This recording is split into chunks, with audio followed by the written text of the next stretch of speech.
TikTok, let's make it rock and talk about The Bachelorette. Heidi, hey, it's me, Evan, and I'm joined here by my partner, Dana. Hello. We are Budding Romance, a podcast about ABC's The Bachelorette and dropping the weed.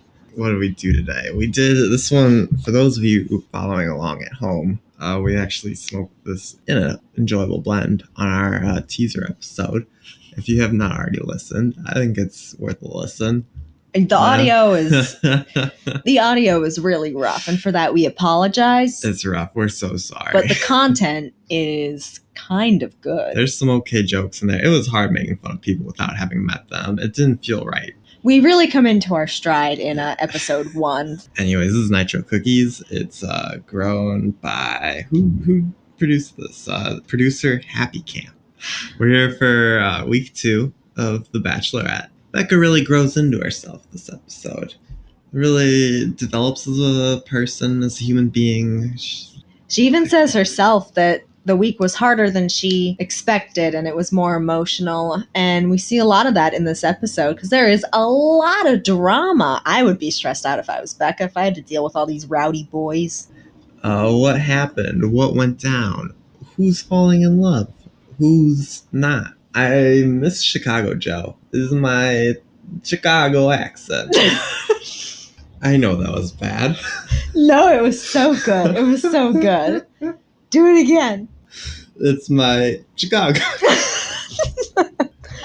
Yeah, I miss Chicago Joe too. Chicago accent. This week we're talking about week 2 of The Bachelorette. We had a lot of first dates. The first one was a group date. And I think it was Clay, Nick, Chris R., Jean Blanc, David, Jordan, Connor, Lincoln. Those were the men on the group date. What was the group date? It was a weird obstacle course. It was a setup. What do you mean? Well, they all arrived and they thought they're getting tuxedos. And then they're going to go to do something fancy or Becca led them on. Becca teased them with a pamper. As the old pamper switch. And they're like all the gentlemen were derobing in the changing room. Lincoln has weird muscles, but he has a lot of them. Is that a good thing? I don't know. Bodies wig me out. Also, all the men are hairless. There's not a lot of hair in men. There was not a lot of hair. I have hair on my shoulders, so I'm self-conscious about that. No, I'm not. I don't care. Yeah, you shouldn't be. It's so cute. No bald guys on the show. What's up with that? Are there any bald guys?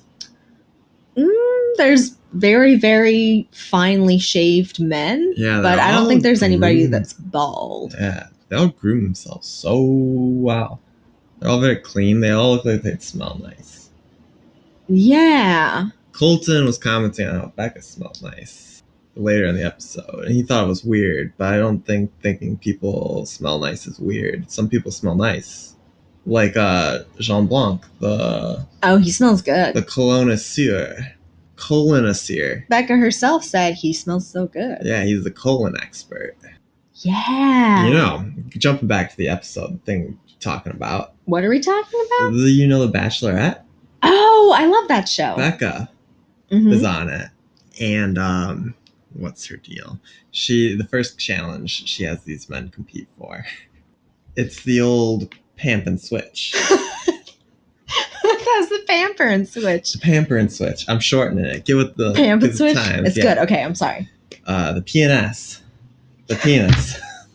The men are all changing out their tuxedo or into their tuxedos, and Becca's watching them. And she's super uncomfortable, but she's sneaking peeks left and right. She's a peek sneaker.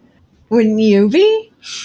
If I was in me position, I'd be looking around, trying to not make it look obvious like I was looking at everybody. Because people get like, they feel self-conscious, and it's like a thing. Yeah. People don't like it, so you got peek sneak. Yeah.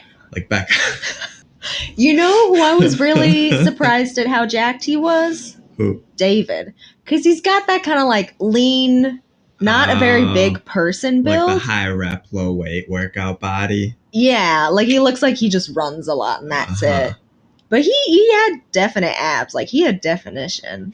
I can only remember Lincoln's. It did stand out. The image just sticks with me. Yeah, that weird bone thing. The weird bone thing. I don't know. What is that? Anyways, that's an interesting thing about Lincoln. Another interesting thing about Lincoln is he is hyper competitive. It was definitely a little disturbing. Yeah, the pamper switch, which, in case you guys forgot, is where they show up, they get tuxedos, Becca watches them change in a non-creepy way, and then they go outside and they meet some former Bachelorette folks.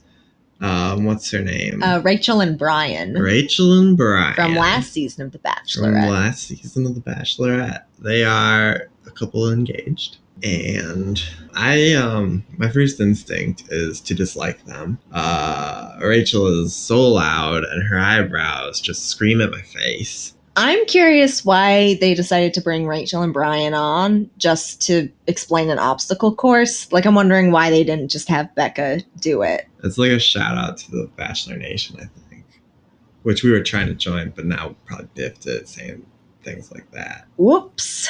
They introduced the obstacle course, which had some funny names in it.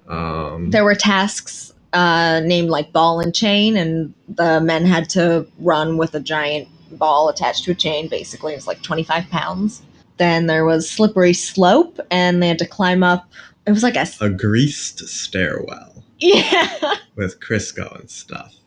Which I think would be really fun to do. Yeah, that was after they took an ice bath. Cold feet. Cold feet. Yeah. A lot of penis jokes there. The cold feet one, they had to basically kind of sit in a bucket of ice water for a certain amount of time. And it was pretty much waist deep. And I was a little bummed. They should have done a full body plunge. They should have tried to send someone into shock. Yes, but also Clay didn't even go all the way in. His junk wasn't in there. And he was like, I have to protect my private parts. Oh, yeah. But he said this wasn't a big deal. Yeah, it was weird. There were a few other tasks. Like, there was one where you got to crawl under a net, and they somehow made sense of it. And then at the very end... Oh, man, there's like a cake they got to dig for a ring. But... they can't use their hands. Yeah. But anyways, the gentlemen get all wrapped up in this competition. The producers heavily frame The Bachelorette as a competition. It's very weird. It's weird, and they really pump it up. It gets Lincoln. It gets him bad. Yeah, Lincoln gets very competitive. He says in his mind all he could hear was win, win, win, win. And it was scary weird. Yeah. Lincoln wins the race. He allegedly cheated some of his fellow bachelors. They ratted him out. Said he's a cheater, Peter eater. Based off of the show's editing, we cannot verify these facts. Yeah. Do you think he cheated?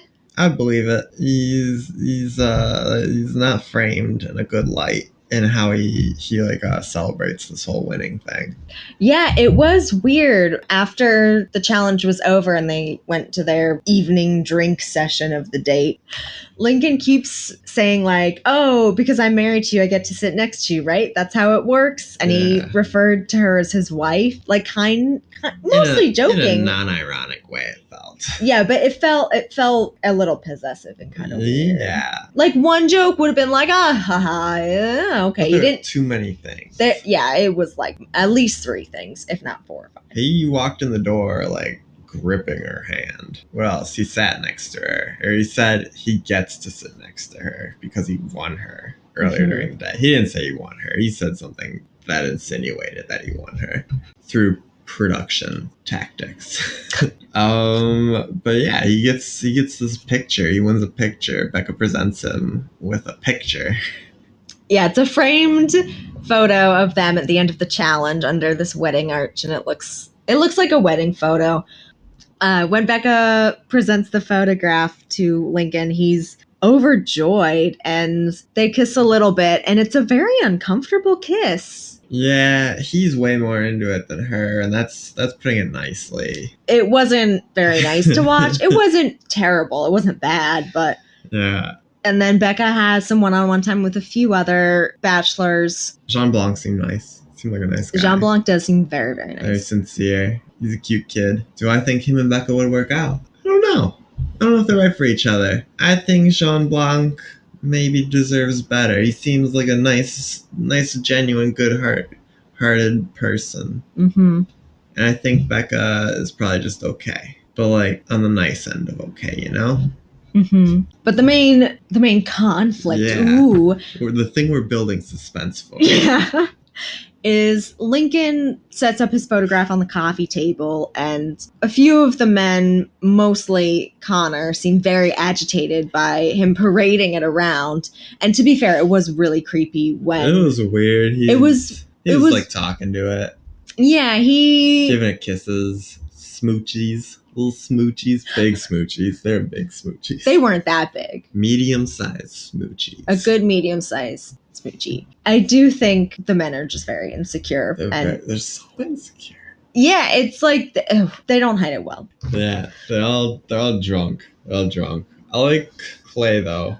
He's trying to remove himself from the situation, but can't go anywhere because he has to stay with everybody because they're filming and he can't escape the cameras. I think Clay is too good for this world. I think Clay's probably a little too good for this world too. He just seems like a good person. Mm-hmm. I liked when Clay and Becca had their little one-on-one time at the date, and he did like a weird football pass, and they danced together, and that's how Becca can't dance. Yeah, Sorry. but that's how he orchestrated the kiss. It was not great, but it was so sweet the way that he did everything. Yeah, he's sweet as a peach. No, sweet as like a banana or like an apple, like a regular fruit. None of these fancy peaches that are only available in the summertime. Like a regular fruit you can get any time of the year. Sweet as a banana. I'd say an apple is a fair comparison. Yeah, he's an apple. Apricot. I don't really like apricots. Yeah, me neither. But they're good. Plums! Plums are tangy too. No, plums make you poop. He's not a plum. Ooh, when are plums in season? I don't know. Summer, maybe. I like plums. Let's get you some plums. Yeah. Oh, I was thinking of prunes earlier. Yeah, prunes make you poop. A plum? A dried plum? Yes. Yeah, prunes are shriveled up plums. I like figs. I don't know if I like figs. I can't remember. I never remember what they taste like. Yeah, I walked by a fig tree the other day, and I was going to steal these people's figs. But in my defense, the fig tree was hanging over the sidewalk. That's public ground, right? Of course. They're sharing with their neighbors and visitors to their neighborhood. But the figs weren't ripe, so I've never eaten an unripe fig. I can't imagine it's pleasant. Well, next time you walk by, if they're ripe, you should pick some. I will. I'll be back for those figs.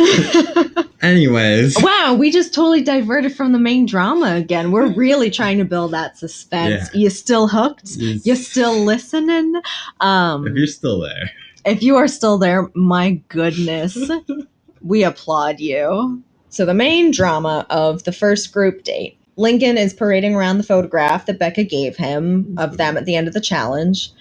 And Connor is getting really aggravated by it because he's so insecure. And a few of the other men seem slightly bothered by it, but Connor seems to be the angry one. Anyway, it escalates and Connor grabs the photograph and throws it out the window, and it shatters everywhere. And Lincoln's really upset about it. It's glass all up in the pool. There is so much glass in the pool. There's no more water in that pool. It's all broken glass at this point. Yeah, shit. They just can't use the pool for the rest of the season, probably. Huh. Yeah, how did you feel about the scene? We finally described it. I'm just exhausted by it. It all seemed very unnecessary. Like, Lincoln's way of showing the photograph and positioning it seemed unnecessary. Connor's reaction was unnecessary. And then the whole drama because Lincoln went to Beck and explained the situation. And then he really set up Connor. Yeah, he knows what he's doing. Lincoln's a professional piece of shit. Oh, yeah. What does he do for a living? I bet he's some sort of banker. Probably. I think Lincoln might be this season's Crystal from last season. Yeah, he's just sowing trouble seeds. Sowing trouble seeds? Sowing. He's sowing his trouble seeds all over the place. all over Becca's face. Lies, deceit, Lincoln, no more. Christ. Connor is just, I don't know, he's got like is that the neo-fascist haircut? Does he have a Pidgeotto hairstyle? Or does he have other hair? I imagine with the Pidgeotto neo-fascist hairstyle. I don't know if he's the one with the Pidgeotto hairstyle, but I know his hair is close to it. It's close to it. If it's close, if not the hairstyle. Yeah, he looks like a bird. I don't think he actually looks like a bird. We're getting through the headlines. Yeah. Headline number 1. And Becca pulls Connor aside, and it's weird because I can't remember anyone ever apologizing on the show. Nobody said they were sorry. But if there's a thing I've learned from the media, is that you never apologize for anything, and you just accept responsibility. A simple sorry can go a long way. I think Connor should have apologized. I think Lincoln shouldn't have been a tattletale. Yeah. And he was just like lurking, waiting for Becca. Mm-hmm. He was gonna tell her something that he knew was malicious. Yeah, he knew what he was doing. He knew what he was doing. He's a sneaky snarker. We know what you're up to. Snark that sneaker. Are you on anyone's side? No, they both suck, if anything. Neither of them handled it well. There was a point where, David's sitting on the couch. He looks uncomfortable. He looks a little bit excited about it. He looks like he's having fun, but in a very uncomfortable way. Uh-huh. It was funny to watch him. Yeah. Anyways, so Becca gets to give out a rose at the end of all this to the guy that really wowed her the most. I know we all think that's probably going to be Lincoln, right? He definitely thought so. Yeah, he definitely thought he was going to get that rose. Yeah. And that's the wild part. Oh, he thought he won Becca. Becca can be won by no man. She's not a prize to be got. Becca ends up giving the rose that night to Jean Blanc because he's sweet as a nice smelling colon. I think Jean Blanc is sweet as a peach. Yeah. I think, he's sweet as a peach. He's a sweetie pie. Yeah. Sweetie peach pie. He was very nice during their conversation. They did seem really comfortable, and he did seem very, very... not be comfortable in Jean Blanc's calming presence? He does seem like he has a lovely presence. He's got a smile on his face. He's got those big brown eyes. He seems very attentive. He looks like he knows how to handle a conversation. He has a nice chin. I haven't noticed his chin. I don't know if he has a nice chin. I choose to remember him with a nice chin. I'll have to look out for his chin next time. Or maybe it's his forehead. Maybe he has a nice forehead. He's one of those two things is nice. He has a nice range of shapes. Yeah. Good pick, Becca. Good pick on the Jean Blanc. So next up is the first one-on-one date. And Becca chose Blake. And it's this really big deal because it's Becca's first date since she was engaged to Ari. Ooh. Once again, the show kind of just wanted to bring up Ari. It does a good job of making you not forget that Ari existed. Yeah, it's pretty wild that the entire date is a surprise. When Becca and Blake arrive, it turns out that the date is them in a warehouse. In a rage room. Filled with things related to Becca and Ari, and Becca's memories of Ari. And then, surprise, Lil Jon's there. Yeah, and I think the biggest takeaway from this episode is that Lil Jon can say things other than what and okay. Oh my God. Was that better or worse than my Chicago accent? I only thought of Lil Jon as a hype man. I didn't know he could do sentences and stuff. I thought he was just whacked out on cocaine from being so cool and successful. What did he actually say? He said they could smash some stuff. So there's actually the whole scene of them smashing everything is really well made. It has good production value. Oh, yeah. Lil Jon does a good job of curating music, too, with his hit song, Shots, which I thought came out a while ago. Wait, I thought it was the Turn Down for What song? I'm sorry. I'm still hung up on the Shots thing. I was so blown away that little John could talk. You gotta move past it. You have to move on, Evan. Move on like both Becca and Blake are. Oh, yeah. Because remember, Blake has this whole backstory similar to Becca's where he fell in love real hard and real fast. And then he had his heart broken. How? His girlfriend was in the bathroom and then he was reading her text messages, but he didn't frame it that way. Anyway, and her friends were texting her saying, "Oh, have you broken up with him yet? Have you done it?" And that's how he found out that his girlfriend was going to break up with him. Yeah, they'd only been dating for 2 months. There's no way you're comfortable with someone to be reading their text messages after 2 months. Yeah. That's an invasion of privacy. Mm-hmm. Because he said he loved her 2 months in, right? Well, she told him she loved him after 2 months, and he said it back. But then she was going to break up with him? That doesn't make sense. All right, then I don't fucking know what's going on. Anyway, so we're out here spreading lies about Blake. Yep. Technically, nothing we say counts in court because we're on drugs, right? Yeah, we're high on psychoactive chemicals, which is not an admission of guilt if this is the Department of Justice listening. We are clear and sober, flying high with the angels and Jesus. Praise be. Jesus Christ, our Lord.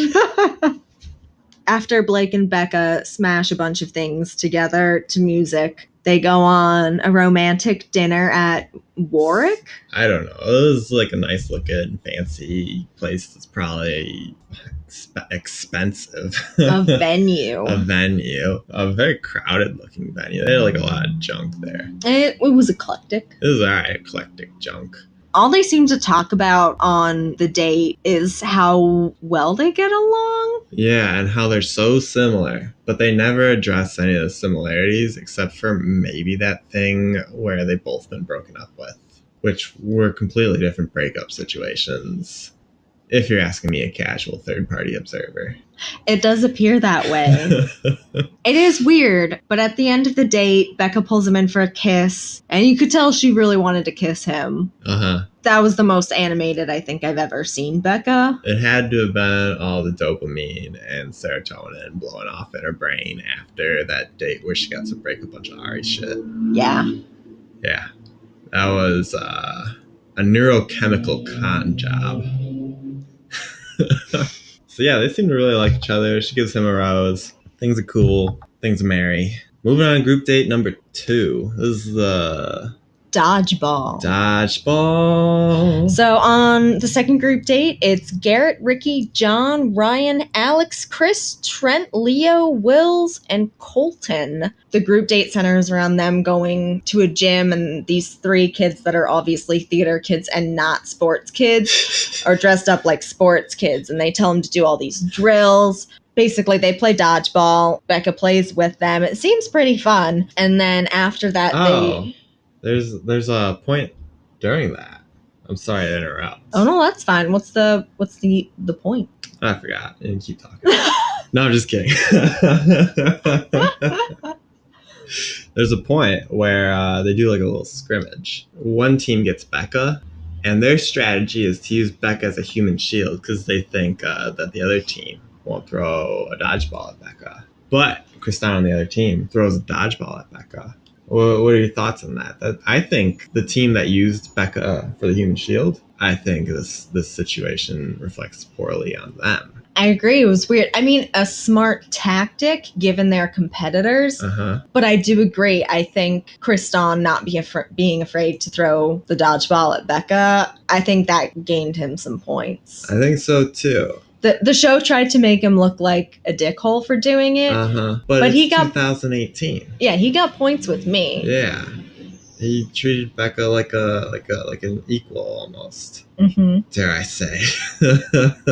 But then later, it shows Becca throwing the dodgeball back at Kristan, but 2 men are holding him. Oh yeah, like some sort of Kristan. I retribution. No said his one name wrong. stinks like Kristan. No one hurts like Kristan. No one has bowel movements just like Gaston. I actually bet Kristan smells pretty nice. He looks like he smells nice. Yeah, no, he smells good. Yeah. I mean, I don't know. I've never smelled him. But he looks like he smells good. Yeah, they have like a Bachelorette competitive dodgeball arena event.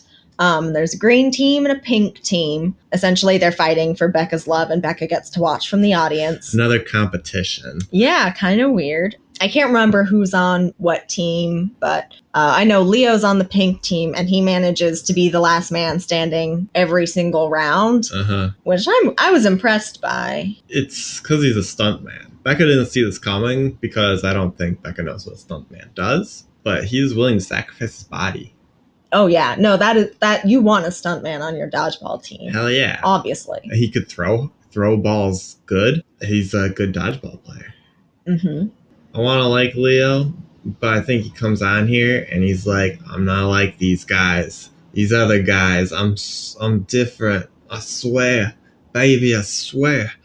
But he's the same. He's very machismo-y, machismoistic, because the OI. Oh yeah. Machismo, and then machismoistic. Machismoistic. I think he's just as machismoistic as the other guys because he gets in a tiz with a huff. He throws a huffy, gets in a tizzy. He gets a little sour grapes because the green team does end up winning despite Leo's Herculean efforts. Mm-hmm. Yeah. But he does get a little sour grapes about it. He's a little pouty. This isn't the first time he's gotten pouty. He got pouty last episode when he's talking about the other guys being a bunch of highway cops, which they are. Come on. So afterwards, it's the third part of the date where it's the weird nighttime dinner party that we haven't been able to figure out the name of or how to properly refer to it. Will's is looking fresh to death. His outfit was awesome. He had this really cool like silk bomber jacket. Not a bomber jacket. It's a motorcycle jacket. I'm not cool enough or fancy enough to know, but it looked good. But Will's looked really great, and their conversation didn't seem super natural, but it seemed like they were enjoying each other's company. They kissed, and it didn't flow. There's no like good segue into the kiss. Mm-hmm. Wills or Becca said something, and then all of a sudden they're smooching. It did feel kind of like, whoa, okay, I guess, all right. Snuck up on me. Snuck up on me, too. But he ends up getting the rose for that date. Wins the group date number 2. Yeah. The producers won't let us forget this is a competition. Yeah. So the next thing to go down, the filler between now and the rose ceremony is a cocktail party, a fun little reception for everybody to chat, get to know each other a little bit more, really enjoy some more drinks. It seems like a good time, but somehow these people trapped in a house together somehow find a way to just create animosity. And they do it well. They do it really well. They're good at their jobs of reality TV people. So anyways, we find out that David and Jordan hate each other. Oh, but we've known that since the beginning because Jordan was like upset because he wore the chicken suit and got all huffy about it. Like they've had beef since day one. Honestly, I'm tired of it. A real pensive gentleman is able to meditate on maybe these things and let it go. Yeah. Yeah, and David, like, I feel like he's just like a stuffy nerd. What's your deal? Why are you picking on Jordan? He's got nothing but his looks, and those are gonna go away in like 40 years. Oh. Everybody gets ugly. So David is having his alone time with Becca, and for some reason, Jordan decides that he wants to stand out but not draw attention to himself by stripping down to just his undies and his shoes. Well, there's glass everywhere. The shoes make a little bit of sense. Yeah. And, he's multi-dimensional, as he says.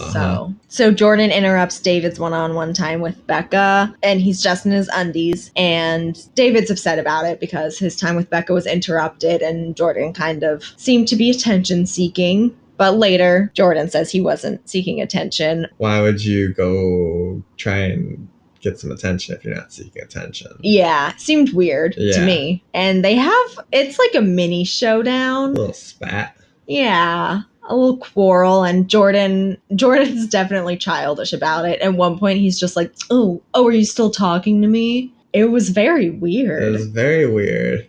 And all the while, the senior investment banker guy, I can't remember his name. Jason? Jason. He looks like some sort of snake. He's a banker. Hashtag make banking boring again. So yeah, I just don't trust him. Anyways, he's sitting in the corner of the couch, taking a deep drink from his alcohol cup, and just trying to like look around and see if there's like some way he can get out of this social situation. Yeah, he's not enjoying himself.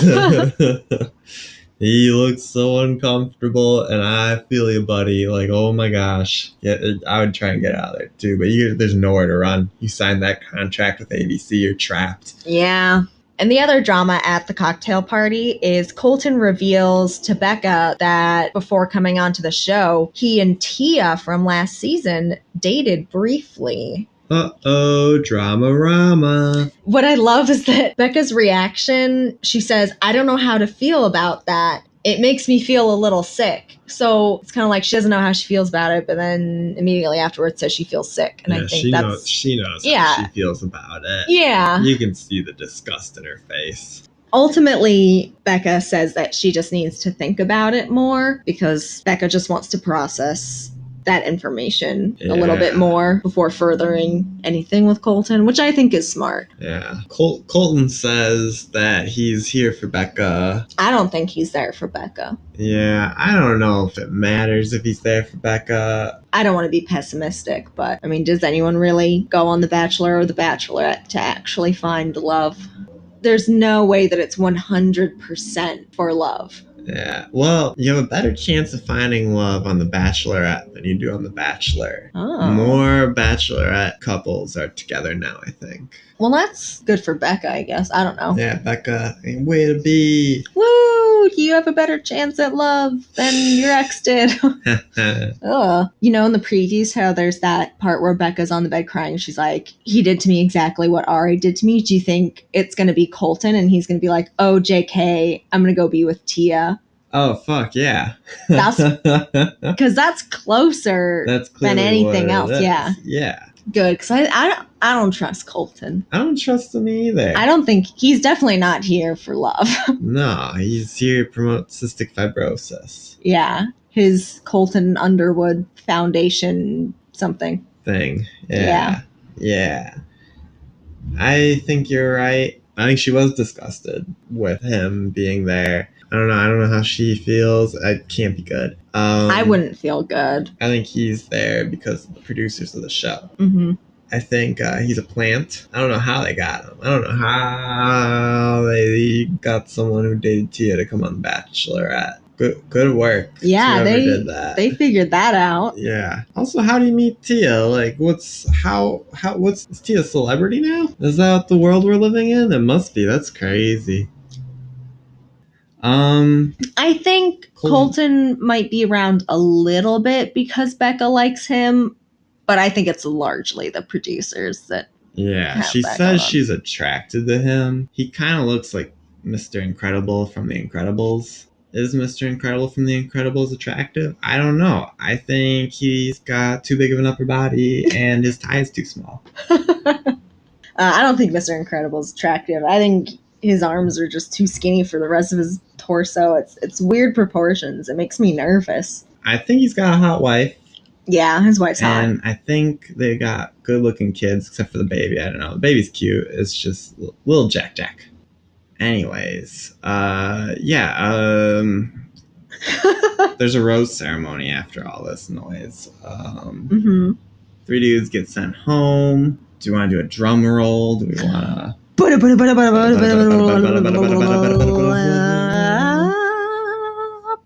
are the 3 men that get sent home, Evan? Alex, Ricky, and Trent.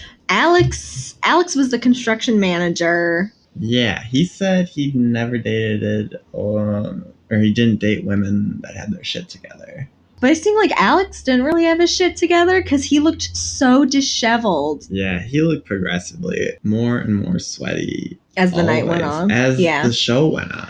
Yeah, I don't remember him looking so bad last episode, but it seemed like this episode he just gave up. The free champagne got to him. Yeah. He seemed nice. seemed like a good, hardworking American who loves America and putting American flags on their suit with a pin. I think it's disrespectful to wear the American flag. I don't quote me on this, but I think that's one of the things that, I believe it. Back in the day you couldn't do. An American flag swimsuit is disrespectful. Mm-hmm. People are also supposed to shine lights on their American flags when they leave them up at night. People don't do that anymore. Also, did you know if you hang the American flag upside down, that means you're in distress? Good to know. Could save a life. I don't know. The jury's out on whether pins are respectful or not. I don't know if that counts as clothing. I think it does. It's a little decoration. Accessory. It's an accessory. It's clothing. Read your Constitution. And Trent got sent home, and I don't really remember who I don't remember is. Trent. I think he had brown hair. He was a white guy. We didn't see a lot of him. And then we also lost Ricky. And I really liked Ricky, and I wish we had seen more of him. He seemed good cheeks. Yeah, he seemed like he had such a bright, happy presence. He deserves good things, I think. Do you think when the producers told Becca that she had to keep Colton, you think Ricky got pushed? Yeah. I think he got the axe. Their goodbye seemed really sweet. It seemed like they had a really nice relationship. Like, he was really nice to her. He said something like, oh, like, keep smiling. She said keep smiling to him. And that was really cute. I thought that was really sweet because he is such a smiling, happy person. I'm bummed because I'd rather see more of Ricky than Colton. I hate Colton. But you know who did make it through? Who? Ryan. I'm honestly a little surprised. I'm very glad because he's tiniest little puppy dog, but he never talks. Like he doesn't get any airtime. I hope we have a Ryan-centric episode coming up. I really hope so. I don't think we do. I think he's just going to be one of those contestants that gets kind of forgotten about. And that makes me really upset because he seems so nice, but he must not be good TV or something. He must be just like an actual good person who didn't play football. Yeah, that must be it. That's gotta be why they keep showing Clay, is because he played football. Yeah. ABC plays football on their station. They have football fans watching their TV story. Oh, that's what it is. God, that's annoying. Yeah. Do you think if the show ever changed networks, if the contestants that were featured more would change dramatically? Ooh, no, I bet the show would change dramatically. I bet if it went to Fox, it would get a hell of a lot raunchier. Oh, well, yeah, obviously. I think if it went to CBS, it would get pushed off the air for Big Bang Theory. Yep. So we lose 3 maybe good men. We don't really know. We didn't see a lot of them, which again is why I think Ryan's going to get sent home next episode, and I'm really bummed about that. But what else is coming up on the next episode? Oh boy diggity, looks like there's going to be a lot of drama. One of the group dates, there are past contestants from the past season of The Bachelor with Ari.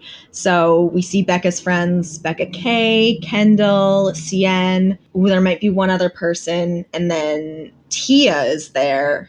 Dun, dun, dun. Dun, dun, dun. We just found out that Colton and Tia dated. Ooh, drama. Crazy how this coincidence played out. Yeah, it's pretty wild.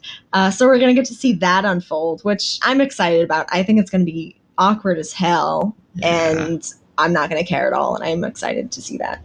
I'm excited for Kendall to be there. I hope her and Ryan get together. Oh my gosh! Oh, I hope they do. Oh, they would be so good together, I think. So good together. They have cute kids. Oh, and they would have the cutest kids. The kids would suffocate in 2100 AD after the ozone is depleted and global warming has consumed us all. Uh-huh. But think about it. Ryan could play his banjo and Kendall could have her taxidermy. I think they would be a really, really adorable, quirky couple, and I'm rooting for them now. I am too. That's who I'm rooting for. I didn't know. That's what I want to happen. ABC, make it happen. Make it happen. Well, hopefully we'll get to see them meeting on the next group date. Oh, I hope. I hope. Actually, I don't know if Ryan's on that group date. Oh, nuggets. I think he's on the football group date. Damn it, they didn't have a chance. Nuts and spaghetti. Well, all the Bachelor people are in the same circle. Maybe they'll somehow meet. Maybe they'll meet. I hope so.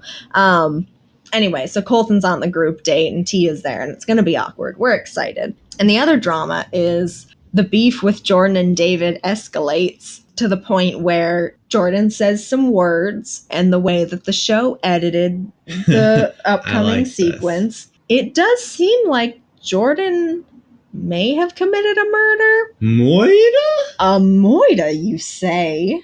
A moida most foul. Most foul. Most foul.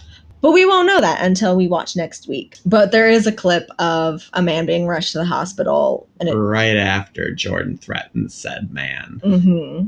It does appear that the man is David, but we have not seen the episode, so we don't know for sure. I read on the internet. I know for sure. All right. Spoilers. Yeah, we'll talk about it next week after we've watched the next episode of The Bachelorette. It's season 14, and next week we'll be talking about week 3. You want to talk about our Twitter and our social media things, Evan? Evan here, reporting on the Twitter. Follow us there. Our Twitter handle is the little @ sign, the A with the circle around it, if you are 75 and older. Our target demographic. @budding Romans. Romans spelled like the ancient variety, ROMANS. Some punk out there has got the Twitter handle budding romance. If you are that punk, please reach out to us. We would like that Twitter handle, please. And then our SoundCloud is budding romance 420. All one word.